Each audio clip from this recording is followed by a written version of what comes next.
आं माइनाव बसुमतारी गिबियावनो बर' रादाब नायगिरि नोंथांमोनखौ आं सिनलाव बरायबाय लोगोसे गोजोन फुंबिलिनि गाहाम हामलायथि बावहरबाय नोंथांमोननि थाखाय लानानै फैबाय आं गोदान मोनसे रादाब नोंथांमोना भिडिअखौ अननानै जोबजासिम नायलांदो। दिनैनि गिबि खौराङाव दङ मैया क'क्राझाराव हिन्दु हिनजावसाखौ जिनाहारि खालामनायनि दायाव क'क्राझार जिल्ला बिश्व हिन्दु परिषदआ 12 घन्टा क'क्राझार बन्द फोसावदोंमोन। गासै दुखान गलाफोरखौ बन्द थानाय नुनो मोन्दों लोगोसे थासारिखौ सुग्लायहोनो क'क्राझार पुलिसआ गोख्रों साखाफारा जादोंमोन।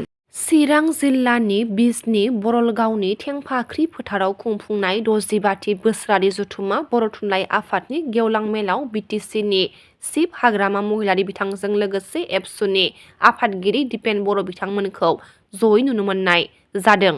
जायखिजाया जेरावखि थाया मानो साहित्य सभानि थाखाय खौसे जानांगौ होनना हाग्रामा महिलारि बिथाङा फोरमायथिदों।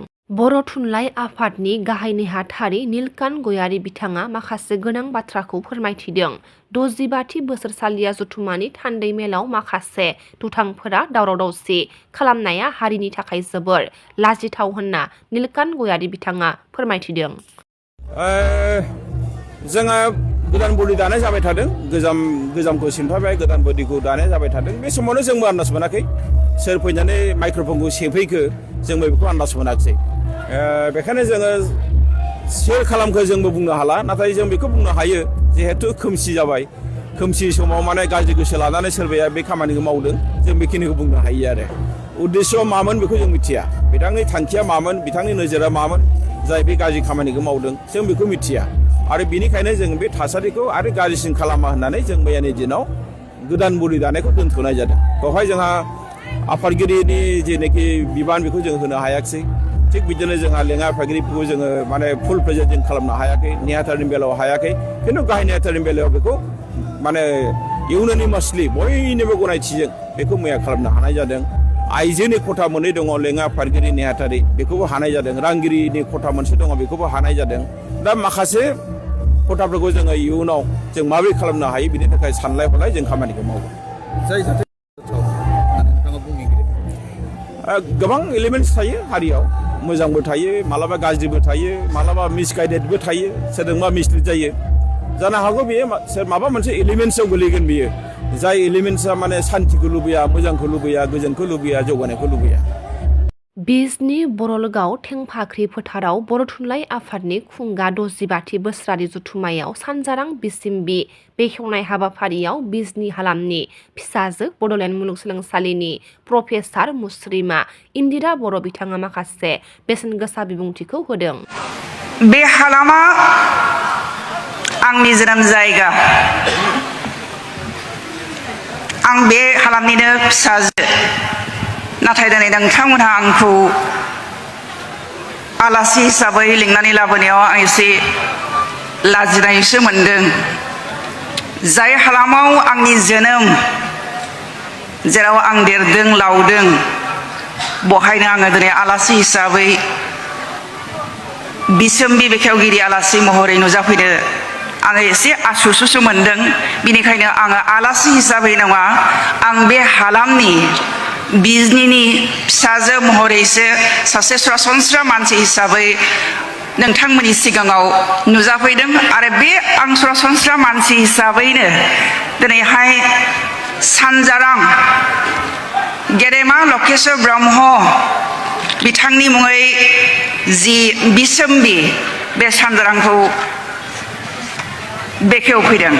बिजनीया जारिमिनजों बुंफबनाय मोनसे हालाम, मोनसे जायगा, जेरावहाय बिजित नारायण राजा दंमोन। आरो दिनै जाय बे थेंफाख्रि फोथार, बे थेंफाख्रिया मा जोंनि भारतनि गिबिसिन बर' आइजो तहसिलदार मासियाव जिरायनो मोननाय सासे जारिमिन सोरजिग्रा आइजो।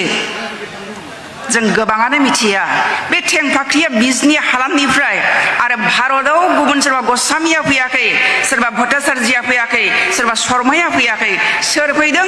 जोंनि सासे बर' आइजो थेंफाख्रिया तहसिलदार बादि मासिखौ आवग्रिनो हानाया बेसेबां जोंनि बर' आइजोफोरनि थाखाय गोग्गाथाव बाथ्रा। आरो बे थेंफाख्रिखौ लानानै जोंनि आसामनि सासे गेदेमा लिरगिरि गियानपीठ बान्था आवथायगिरि मामनि रेशम गस्वामीया थेंफाख्रिनि सायाव सल'मा लिरलांदों आरो बेनि सिगां जों खिन्थु थेंफाख्रिनि सोमोन्दै गोबां खोथाखौनो जों मिथियामोन मामनि रेशम गस्वामीया जेब्ला थेंफाख्रि तहसिलदार तामर तरुवाल सल'माखौ लिरबाय अब्लासो जोङो थेंफाख्रिनि सोमोन्दै गोबां खोथाखौनो मिथिनो हानाय जाबाय आरो बे थेंफाख्रिया मोनसे जारिमिन हारसिङैनो मोनसे जारिमिन बे थेंफाख्रिया जोंनि भारतनि आइजोफोरनि गेजेराव गिबि तहसिलदार मासिखौ आवथायनो हानाय आवग्रिनो हानाय सासे जोहोलावजो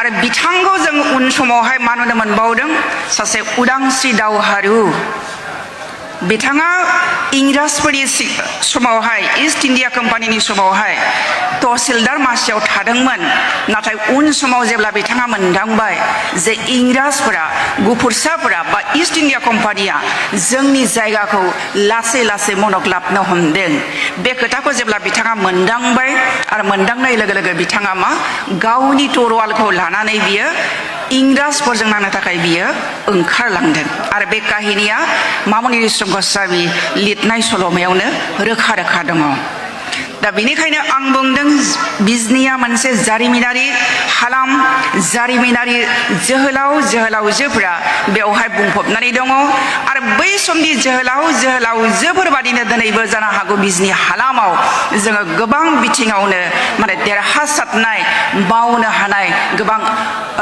माबि जोहोलाव आरो जोहोलावजोफोरखौ जोङो जोनोम होगासिनो दङ आरो इयुनावबो बे बिजनि हालामा जोनोम होबायानो थागोन